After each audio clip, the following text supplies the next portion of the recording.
When Earth first echoed across the stars, the galaxy laughed. A dirt-covered rock, they said. A primitive people. Unfit for power, unworthy of place. We were labeled outcasts, tucked into the shadows of Sector 9, where forgotten species are sent to die quietly. But humanity doesn't die quietly. We adapt, we challenge, we build where others break. And now, just months after our first contact, the same galaxy that mocked us kneels before us. The council chamber echoes with a new voice. Ours. Captain Elena Vasquez pressed her palm against the cold metal wall of Transport Bay 17 and tried not to let her disappointment show. The massive space station stretched endlessly around them, its gleaming corridors filled with beings from dozens of worlds, but somehow she felt more isolated than she had during the lonely months of travel from Earth. "Welcome to Sector 9, announced the mechanical voice through their translator devices. "Designated area for primitive and probationary species. Please proceed to your assigned quarters." Dr. Marcus Chen shifted uncomfortably beside her, his dark eyes scanning the cramped waiting area where they stood with representatives from 6 other recently contacted worlds. The xenobiologist had spent years dreaming of this moment, the first formal meeting between humanity and the greater galactic community. None of his research had prepared him for this cold reception. "Primitive species," muttered engineer Sam Rodriguez under her breath. 3 months ago, we were celebrating our first faster-than-light drive. Now we're being treated like children who can't be trusted with the good silverware. Elena understood Sam's frustration. Earth's breakthrough in quantum tunnel technology had been a massive achievement. Decades of scientific cooperation finally paying off with a method of traveling between stars.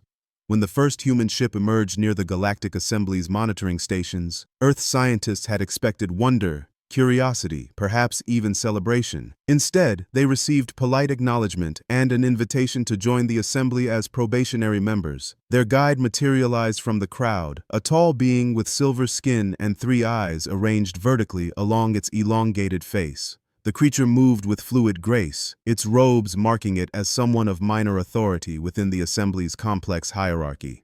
"I am Facilitator Nex," the being announced in perfectly translated English. "You are the human delegation, correct? Follow me to your orientation session." They walked through corridors that seemed designed to impress and intimidate. Towering sculptures celebrated the achievements of ancient civilizations, while holographic displays showed the expansion of the Galactic Assembly across thousands of worlds over millions of years. Elena noticed that every display featured the same 3 species in positions of prominence. The Zeridians stood tallest in every image, their crystalline bodies refracting light into beautiful patterns. According to the briefing materials Earth had received, they controlled the Assembly's military and had been spacefaring for over 50,000 years. The soft-bodied Quellians dominated trade and economics, their tentacled forms appearing in scenes of vast commercial enterprises. The mechanoids, artificial beings of incredible computational power, managed information and technology for the entire assembly. These 3 races founded the assembly 2 million years ago, Facilitator Nex explained as they passed a particularly grand display. They maintain order and prosperity throughout the galaxy. All other species benefit from their wisdom and guidance. Dr. Chen paused at a smaller display tucked into an alcove. Unlike the grand monuments to the founding species, this showed dozens of different alien forms working in what appeared to be support roles. "What about these species?" he asked. "Contributing members," Nex replied with what Elena interpreted as dismissive tone. "They provide resources, labor, and minor services to support assembly operations. Each species contributes according to its capabilities and limitations." Sam frowned at the display. "Limitations? Not every species can achieve the higher functions required for leadership," Nex explained patiently. "The Ashkari, for example, lack the intellectual capacity for complex decision-making. The Vorthak are too emotionally unstable for positions of responsibility. The assembly provides guidance and structure that allows these species to contribute meaningfully despite their natural shortcomings." Elena felt a chill that had nothing to do with the station's temperature. The casual way Nex discussed entire civilizations as inherently limited reminded her of humanity's own dark history, when powerful groups justified oppression by claiming natural superiority over those they dominated. Their quarters were located in a section of the station that felt distinctly separate from the main areas they had seen. The corridors were narrower, the lighting dimmer, and the walls bore none of the artistic flourishes that decorated the central sectors. Elena's room contained basic furniture and a small window that looked out into empty space rather than the bustling docking bays visible from the main levels. Home sweet home, Sam said as she dropped her travel pack on the narrow bed. I've seen better accommodations on asteroid mining stations. Dr. Chen was already setting up his research equipment, determined to make the best of their situation. We knew this wouldn't be easy, he reminded them. Earth is new to galactic civilization. We have to prove ourselves worthy of respect. A soft chime indicated someone requesting entry. Elena opened the door to find a being unlike any they had encountered so far. Roughly humanoid in shape, but covered in fine scales that shifted color like oil on water, the alien wore simple robes and carried what appeared to be data tablets. Greetings, the being said in carefully pronounced English. I am Counselor Mira Tolvin of the Ashkari delegation. I hoped we might speak privately. Elena glanced at her companions, then stepped into the corridor. Of course. Is there something we can help you with? Mira's scales shifted to deeper shades of blue and green as she spoke. Perhaps it is I who can help you. I have been observing your delegation since your arrival. You carry yourselves differently than most species when they first encounter the assembly. How so? Most new species arrive either completely awed by our technology and culture, or defensive about their own achievements. You seem to be studying us, evaluating what you see. That is unusual and potentially valuable. Elena chose her words carefully. We're naturally curious about how the assembly functions. Earth has its own complex societies, so we're interested in learning how different species work together on such a vast scale. Mira's scales rippled with what Elena hoped was approval. Complex societies, she repeated. Yes, I thought as much. Tell me, Captain Vasquez, what is your assessment of assembly governance based on your observations so far? The question felt like a test, but Elena decided honesty was the best approach. It seems very hierarchical. The three founding species hold most of the power and make most of the decisions. Everyone else provides support, but has limited input into policy. A perceptive analysis, Mira said quietly. And what is your opinion of such a system? Elena hesitated. Criticizing the assembly's structure could damage Earth's chances for full membership, but something about Mira's manner suggested this conversation was more important than diplomatic protocol. On Earth, we've learned that systems which concentrate power in the hands of a few, especially when that power is justified by claims of natural superiority, tend to become corrupt and ineffective over time. The most successful societies are those that find ways to utilize the talents and perspectives of all their members. Mira's scales brightened noticeably. You speak of concepts that are considered radical by assembly standards. Most species accept their designated roles without question. Most? The Ashkari have served the assembly for 30,000 years, Mira explained. We are classified as limited in intellectual capacity, suitable only for basic labor and resource extraction. Our opinions are rarely sought and never considered significant. Yet in those 30 millennia, we have observed patterns that the founding species seem unable to perceive.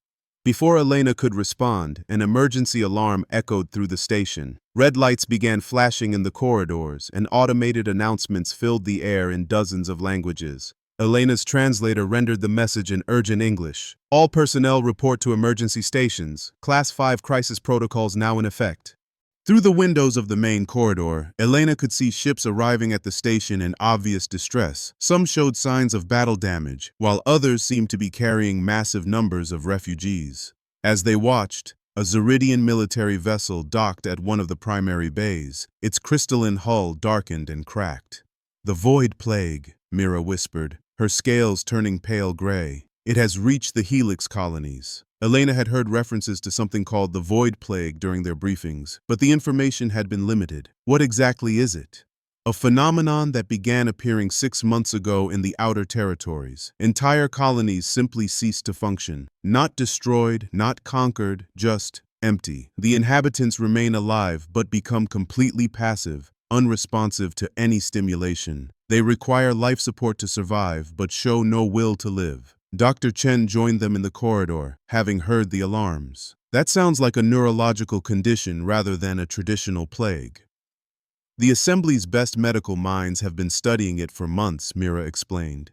Zeridian technology, Quellian biological expertise, mechanoid computational analysis, nothing has worked. The phenomenon continues to spread, and they are no closer to understanding it than when it first appeared. Through the station's communication system, they heard Ambassador Thylan Cree of the Zeridian Empire addressing the assembly. His crystalline voice carried across the station with unmistakable authority and barely concealed frustration.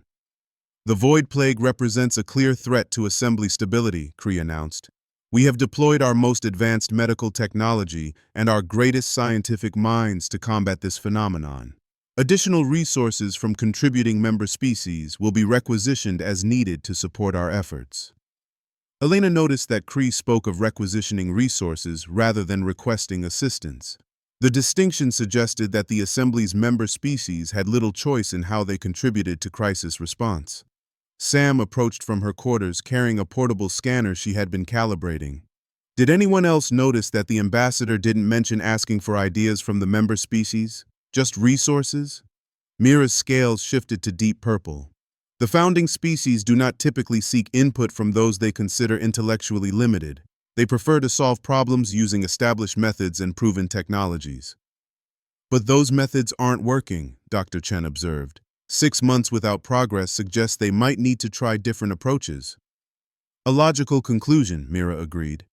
But logic and pride do not always align. The Assembly has maintained order for 2 million years using the same fundamental approaches. Admitting that those approaches might be insufficient for this crisis would require acknowledging limitations in the founding species' capabilities. Elena watched the damaged ships continuing to arrive at the station. Each vessel carried hundreds or thousands of beings fleeing worlds that had fallen to the Void Plague. The scope of the crisis was clearly beyond anything the Assembly had faced in recent history. Counselor Tolvin, Elena said slowly, hypothetically speaking, if someone had ideas about how to approach this crisis differently, how would they present those ideas to the Assembly leadership? Mira's scales rippled through several colors before settling on a complex pattern of blue and gold. Hypothetically, such ideas would need to be presented through proper channels. A probationary species would need sponsorship from a full member to address the council. Most full members would be reluctant to sponsor ideas that challenged established procedures. Most? The Ashkari delegation has observed many things over 30,000 years, Mira said carefully. We have learned that sometimes the most valuable insights come from unexpected sources. If your hypothetical ideas show genuine promise, we might be willing to provide sponsorship. Elena felt a spark of excitement mixed with apprehension. Earth's scientific community had always prided itself on adaptability and creative problem-solving. The Assembly's rigid adherence to established methods might be exactly what was preventing them from finding a solution to the Void Plague. We would need access to more detailed information about the phenomenon, Elena said. Medical data, colony reports, anything that might help us understand what we're dealing with. That information is classified at the highest levels, Mira replied. However, the Ashkari serve in many support roles throughout the Assembly. We often have access to information that others overlook or consider unimportant. The implications were clear. Mira was offering to share restricted information in exchange for Earth's fresh perspective on an unsolvable problem. It was exactly the kind of opportunity Elena had hoped for, but it also carried enormous risks. If their unconventional approach failed, it could destroy Earth's chances for Assembly membership. Dr. Chen seemed to read her thoughts. Captain, we came here to represent the best of human achievement. If there's a chance we can help save lives and prove our worth at the same time, don't we have an obligation to try? Sam nodded agreement. Besides, the traditional approaches have had 6 months to work. How much worse can we make things? Elena looked out at the refugee ships still arriving at the station. Somewhere in the galaxy, entire worlds of beings were falling victim to something that drained their will to live. The Assembly's greatest minds were failing to find answers, and their pride was preventing them from seeking help from species they considered inferior. It was exactly the kind of challenge that had always brought out the best in humanity. Counselor Tolvin, Elena said, I think we need to have a much longer conversation about this Void Plague. And I think it's time the Assembly learned what humans can do when conventional wisdom isn't enough. The impossible solution. 2 weeks had passed since Elena's conversation with Mira Tolvin, and the Void Plague had spread to 17 more colonies. The Galactic Assembly's emergency sessions had become increasingly desperate, with Ambassador Thylin Kree's crystalline voice growing sharper each day as he reported continued failures to contain the phenomenon. Elena sat in the cramped research space they had converted from their quarters' common area, surrounded by data displays showing information that Mira and other sympathetic species had discreetly shared. Dr. Chen hunched over biological readings from affected colonies while Sam analyzed the technical specifications of every piece of equipment that had been used in failed treatment attempts. The pattern is completely illogical by conventional standards, Chen muttered, rubbing his tired eyes. The void plague doesn't behave like any known pathogen. It doesn't spread through physical contact, airborne transmission, or even digital networks, yet it jumps from world to world with no apparent vector. Sam pulled up a holographic map showing the affected systems. Look at the progression, though. It's not random. There's something connecting these worlds, but it's not trade routes or communication networks. Elena studied the map, noting something that had been bothering her since they first saw the data. What if we're looking at this wrong? Every analysis so far has focused on what the plague does to people, but what if the key is understanding what it doesn't do? Explain, Chen said, looking up from his biological data. The affected populations don't die. They don't show signs of brain damage or neurological dysfunction. Their bodies remain perfectly healthy, but they lose all motivation, all curiosity, all emotional connection to their environment. It's like something is draining away what makes them want to live. Sam frowned. You're talking about consciousness and will as if they were tangible things that could be extracted. Maybe they can be, Elena replied. Earth's philosophers and scientists have debated the nature of consciousness for centuries. What if there's something in the galaxy that experiences consciousness as a resource to be harvested? Before either of her companions could respond, Mira Tolvin appeared at their door. The Ashkari counselor's scales were shifting rapidly between deep purple and pale yellow, indicating high stress. Captain Vasquez, you need to come with me immediately, Mira said. The Assembly Council is convening an emergency session and they're preparing to implement the final protocol. Elena had never heard that term, but the fear in Mira's voice made it clear this was something terrible. What's the final protocol? Complete quarantine and sterilization of all affected systems, Mira explained as they hurried through the station's corridors. The Zeridians have convinced the Council that the plague cannot be stopped, only contained. They plan to establish a military blockade around the infected regions and eliminate any ships or beings that attempt to leave. The main council chamber was in chaos when they arrived. Representatives from hundreds of species filled the galleries, their voices combining into a cacophony of fear and protest. On the main floor, Ambassador Kree stood at the central podium, his crystalline body refracting the chamber's lights into harsh patterns. The Void Plague has proven resistant to every conventional treatment, Kree announced, his translated voice cutting through the noise. Our medical experts, our technological resources, our computational analysis systems have all failed to produce a viable solution. We cannot allow this phenomenon to spread to the core worlds. A Quellian representative, her tentacles writhing with distress, responded from her delegation's platform.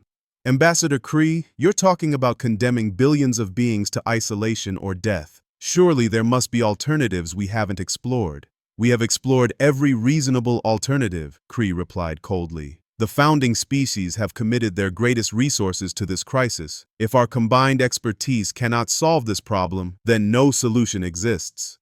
Elena felt her heart pounding as she realized the implications. The Assembly's leaders were so convinced of their own superiority that they literally could not imagine solutions existing beyond their understanding. Rather than admit the limitations of their approach, they were prepared to write off entire star systems. Mira leaned close and whispered, "This is your chance. If you have ideas, you must present them now before the vote is called." Elena looked around the vast chamber, seeing hundreds of species that had been classified as intellectually limited by the Assembly's hierarchy. How many potential solutions were sitting in this room, never to be heard because their sources were considered unworthy? Counselor Tolvin, Elena said quietly, I need you to sponsor a presentation to the council right now. Mira's scales shifted to bright silver. Are you certain? If your ideas are rejected publicly, it will end any chance of Earth achieving full membership status. If we don't try, billions of beings will suffer for no reason other than institutional pride, Elena replied. That's not the kind of galaxy we want to be part of anyway. Mira nodded and activated her delegation's request signal. The chamber's attention system projected her image and voice to every representative present. Honored counselors, Mira announced, the Ashkari delegation requests permission to present alternative approaches to the current crisis, to be delivered by our sponsored consultants from Earth. The reaction was immediate and hostile. Ambassador Kree's crystalline body flashed angry red as he responded. The Ashkari delegation is not qualified to evaluate strategic options. This council will not waste time listening to primitive theories from a probationary species. But Councillor Vex of the Quellians raised several tentacles in support. The founding species have acknowledged that conventional approaches have failed. Perhaps it is time to consider unconventional alternatives. A chorus of agreement rose from the galleries as representatives from dozens of minor species voiced their support. For the first time in Assembly history, the contributing members were demanding a voice in major policy decisions. Ambassador Kree clearly wanted to refuse, but the vocal support from so many delegations made outright rejection politically dangerous. Very well, he said with obvious reluctance. The probationary species may present their theories. 5 minutes. Elena walked to the speaker's platform on unsteady legs, acutely aware that she was making history. No probationary species had ever addressed the full Assembly Council. As she looked out at the hundreds of alien faces watching her, she felt the weight of Earth's future resting on her next words. Honored councilors, she began, my species has a saying. When you're lost in the woods, sometimes you need to climb a tree to see the forest. The Assembly has been fighting the void plague from ground level, using direct medical and technological interventions. But what if we need to step back and see the larger pattern? She gestured to the chamber's main display system, and Sam's prepared analysis appeared as a holographic map. Every affected world has one thing in common that hasn't been mentioned in any report. They're all colonies founded within the last 1,000 years by species seeking to escape overcrowded or polluted home worlds. The chamber fell silent as representatives studied the display. Elena continued, these aren't random targets or convenient victims. These are communities of beings who had lost connection to their original cultures and were struggling to build new identities in unfamiliar environments. Ambassador Kree made a dismissive gesture. Irrelevant social speculation. The plague is clearly a medical or technological phenomenon. Is it? Elena asked. Dr. Chen's analysis shows that affected individuals retain all their physical and mental capabilities. They simply lose the will to use them. What if the plague isn't attacking their bodies or minds, but their sense of purpose and belonging? She brought up the next part of their analysis. Humans have extensive research on psychological phenomena that can spread through populations. We call them social contagions. Depression, anxiety, and loss of meaning can spread through communities just as effectively as any biological pathogen. A mechanoid representative spoke with its characteristic electronic tone. Emotional states are not quantifiable phenomena. They cannot be transmitted or harvested. Can't they? Elena replied. The Assembly's own technology proves that consciousness can be measured and manipulated. Your translation systems work by interpreting thought patterns. Your neural interfaces allow direct mental control of technology. If consciousness can be accessed and modified, why couldn't it be extracted or suppressed? Dr. Chen stepped forward with additional data. We've identified energy signatures around affected colonies that match no known natural phenomena. These signatures appear shortly before the onset of plague symptoms and intensify as the condition spreads. Sam added her technical analysis. The signatures are concentrated around communication hubs and gathering places where the affected populations would have experienced the strongest social connections. Whatever is causing this plague seems to target the bonds that hold communities together. For the first time since Elena had seen him, Ambassador Kree appeared uncertain. You're suggesting that some unknown entity is deliberately harvesting social cohesion from colonial populations? We're suggesting that the Assembly has been trying to fight a social and spiritual crisis with medical and technological tools, Elena replied. You can't cure loneliness with surgery or restore purpose with computing power. Councillor Vex spoke up, her tentacles weaving complex patterns that Elena's translator rendered as deep interest. What solution do you propose if traditional approaches are indeed inadequate? Elena took a deep breath. We treat this as a community healing crisis rather than a medical emergency. Instead of quarantining affected worlds, we flood them with social support, cultural exchanges, community rebuilding programs, connections to ancestral traditions. We help these populations remember why their lives have meaning. The chamber erupted in discussion as delegates debated this radically different approach. Elena watched Ambassador Kree's crystalline form shift through angry reds and frustrated oranges as he struggled to counter arguments he couldn't understand. This is pure speculation, Cree finally declared. You're asking the Assembly to risk valuable resources on unproven theories from a species with no experience in galactic affairs. You're right, Elena replied calmly. It is speculation, but your proven methods have failed completely for 6 months, while the crisis continues to spread. At what point does adherence to convention become more dangerous than trying something new? Mira stood up in the Ashkari section, her scales bright with determination. The contributing members volunteer to support this alternative approach. Our species have maintained strong cultural traditions and community bonds despite centuries of displacement and assignment to supporting roles. We can provide the social resources needed for community healing. One by one, representatives from dozens of minor species voiced their agreement. The Vorthak offered their expertise in emotional therapy. The Tenari volunteered their skills in cultural preservation. The Bluemeth proposed sharing their techniques for building new communities in challenging environments. Elena watched in amazement as the galaxy's overlooked civilizations came together to offer solutions that the powerful founding species had never considered. Each minor culture brought unique perspectives and capabilities that complemented the others, creating a comprehensive approach to healing that no single species could have developed alone. Ambassador Kree's protests grew increasingly desperate as political support for the traditional quarantine approach crumbled. Even some Zeridian delegates began expressing interest in the alternative strategy. When the final vote was called, the result was unprecedented. For the first time in Assembly history, the combined minor species had overruled the founding powers on a major policy decision. The community healing approach would be implemented immediately, with resources and personnel drawn from every member civilization. As the chamber erupted in celebration, Elena felt a hand on her shoulder. Mira stood behind her, scales shimmering with colors that Elena had learned indicated deep satisfaction. "Well done, Captain Vasquez," Mira said. "You have accomplished something remarkable today. You've shown the galaxy that wisdom doesn't always come from those who hold power." "We haven't solved anything yet," Elena replied. "This is just the beginning." "Yes," Mira agreed. "But it is a beginning that will change everything. The Assembly will never be the same after today. The contributing species have found their voice, and the galaxy has learned that even primitive backwater worlds can offer solutions that escape the greatest minds." Elena looked around at the celebrating delegates, seeing hope and determination on faces from dozens of worlds. For the first time since arriving at the Assembly, she felt truly optimistic about humanity's future among the stars. They had proven that Earth's greatest contribution to galactic civilization wouldn't be advanced technology or military might, but the simple human belief that everyone's voice mattered and everyone's perspective had value. The new galactic order. 6 months had passed since the Assembly voted to implement the community healing approach to the Void Plague, and Elena Vasquez stood in the High Council chambers wearing the ceremonial robes of a full Assembly councilor. The irony wasn't lost on her that the same chamber where she had been dismissed as a primitive observer now recognized her as one of the galaxy's leading diplomatic voices.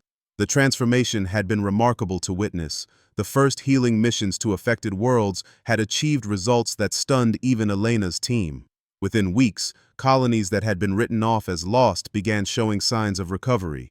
Communities that had fallen into complete apathy started rebuilding their social connections and rediscovering their sense of purpose. Dr. Chen approached from across the chamber, his official badge marking him as the Assembly's new Director of Community Psychology. "The latest reports from the Helix colonies are incredible," he said, barely containing his excitement. "Not only have the affected populations recovered completely, but they're showing stronger social cohesion and cultural identity than they had before the plague struck." Elena nodded, reviewing the data on her personal display. The healing process had revealed something profound about the nature of galactic civilization. Thousands of species had been uprooted from their ancestral homes and scattered across the galaxy, losing touch with the traditions and connections that gave their lives meaning. The Void Plague had simply been the final symptom of a spiritual crisis that had been building for millennia. "More importantly," Elena replied, "we've learned that the minor species possess exactly the cultural preservation skills needed to prevent this kind of crisis in the future. The Ashkari's traditional storytelling methods, the Vorthak's emotional healing practices, the Tenari's cultural documentation techniques, these aren't primitive customs, they're sophisticated technologies for maintaining community wellness."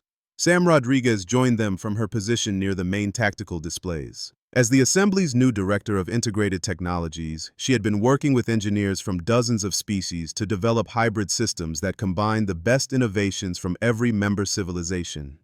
Speaking of technologies, Sam said with a grin, wait until you see what the Bluemeth helped us discover. Their traditional building techniques, combined with mechanoid computational systems and Zeridian energy manipulation, have produced construction methods that make structures actually strengthen social bonds within communities. The success of the Community Healing Initiative had sparked a revolution in how the Assembly approached every aspect of galactic governance. For 2 million years, the founding species had maintained control by insisting that only they possessed the advanced capabilities needed for leadership.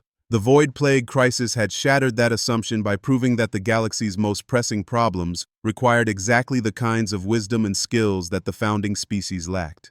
Ambassador Thylan Kree entered the chamber, his crystalline form noticeably dimmer than it had been months earlier. The proud Zeridian diplomat had struggled to adapt to the new reality where his species' military and technological superiority no longer guaranteed political dominance. Councillor Vasquez, Kree said with careful politeness, I wanted to discuss the proposal for restructuring the Assembly's decision-making processes. Elena gestured to a private alcove where they could speak without interruption. The relationship between humans and Zeridians had been complex since the Plague Crisis. Kree's initial hostility had gradually given way to grudging respect, though Elena suspected he still struggled with the idea of taking direction from a species he had once dismissed as primitive. The proposal is quite simple, Ambassador, Elena explained. Instead of the founding species making decisions and the contributing members providing resources, we establish working groups where every species contributes according to their strengths and expertise.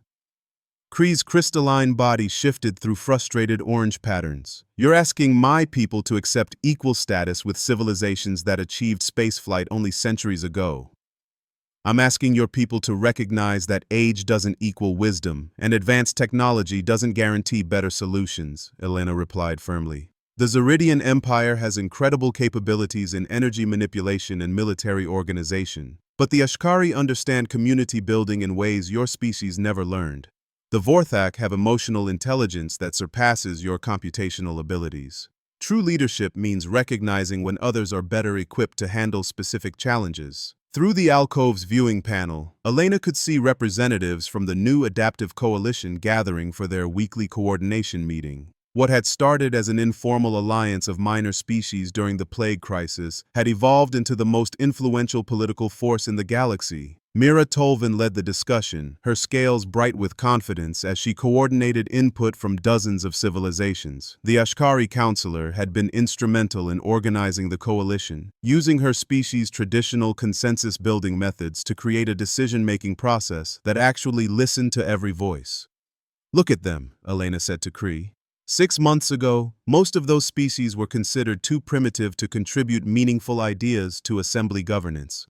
Today, they're solving problems that have stumped the galaxy for centuries. The most dramatic example had come from the ongoing territorial disputes between Zeridian and Quellian colonies. For millennia, these conflicts had been managed through complex military and economic negotiations that rarely produced lasting solutions. The Adaptive Coalition had approached the problem completely differently, focusing on the underlying cultural needs and historical grievances that fueled the disputes. Using traditional mediation techniques from the Bluemeth culture, combined with the Tanari's expertise in historical analysis and the Vorthak's emotional healing methods, the coalition had facilitated genuine reconciliation between communities that had been enemies for generations. The success had been so complete that both the Zeridian Empire and the Quellian Confederacy had requested coalition assistance with their other territorial conflicts. I understand the practical benefits of this new approach, Kree admitted reluctantly, but you must understand the psychological difficulty for my species. We have led the galaxy for 50,000 years. Our identity is built around the assumption that our advanced development makes us naturally suited for leadership. Elena felt a moment of sympathy for the proud ambassador. The Zeridians weren't evil or malicious. They had genuinely believed that their technological superiority qualified them to make decisions for less advanced species. The revelation that wisdom and leadership require different skills than technological development had shaken their entire worldview. Ambassador, on Earth we have a concept called growing pains, Elena said gently. Sometimes the most difficult transitions are also the most necessary ones. Your species has incredible gifts to offer the galaxy, but those gifts are most valuable when they're part of a larger collaboration rather than tools for domination. Before Kree could respond, an urgent chime echoed through the chamber. Elena's personal communicator activated with a priority message from the Outer Rim territories. Dr. Chen's voice carried a note of excitement that made everyone in the chamber stop their conversations to listen. "Elena, you need to see this immediately," Chen announced. "We've made contact with a previously unknown civilization in the Sigma Quadrant, and their situation is unlike anything we've encountered before." Elena excused herself from Kree and hurried to the main communication center, where a holographic display showed the image of a being unlike any in assembly records. The creature appeared to be made of living metal, with surfaces that flowed like liquid while maintaining a clearly intelligent structure. "I am Speaker Zenth of the Confluence," the being announced through the translation system. "We have observed your recent activities with great interest. Our civilization has existed in isolation for 3 million years, but we believe the time has come to make contact with the wider galaxy." Sam looked up from her analysis console with amazement. "Elena, their technology is incredible. They've achieved perfect integration between organic consciousness and mechanical systems. Every individual in their civilization is essentially a hybrid being with capabilities that surpass anything we've seen." The implications were staggering. A civilization older and more advanced than even the founding species had been watching the galaxy from the shadows, and they had chosen this moment to reveal themselves. Elena couldn't help but wonder what had prompted them to emerge now.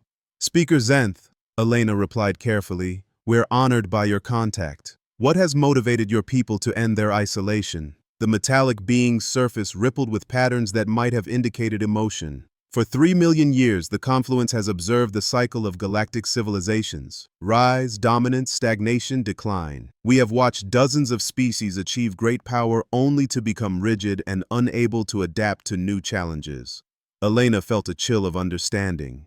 "You've been waiting for something to change." "Indeed. Your species and the recent transformation of the assembly represent the first break in this cycle we have observed. For the first time, we see a galactic civilization learning to value adaptability and diversity over dominance and uniformity. This suggests the possibility of genuine long-term stability and growth." Mira Tolvin approached the communication center, her scales displaying the complex patterns that indicated she was processing profound new information. "Speaker Zenth, what can the Confluence offer to support this transformation?" "Knowledge," Zenth replied simply. "We have observed the rise and fall of hundreds of galactic civilizations. We understand the patterns that lead to stagnation and collapse, and we can share methods for avoiding these pitfalls. But more importantly, we can serve as an example of what becomes possible when a civilization truly embraces adaptive cooperation."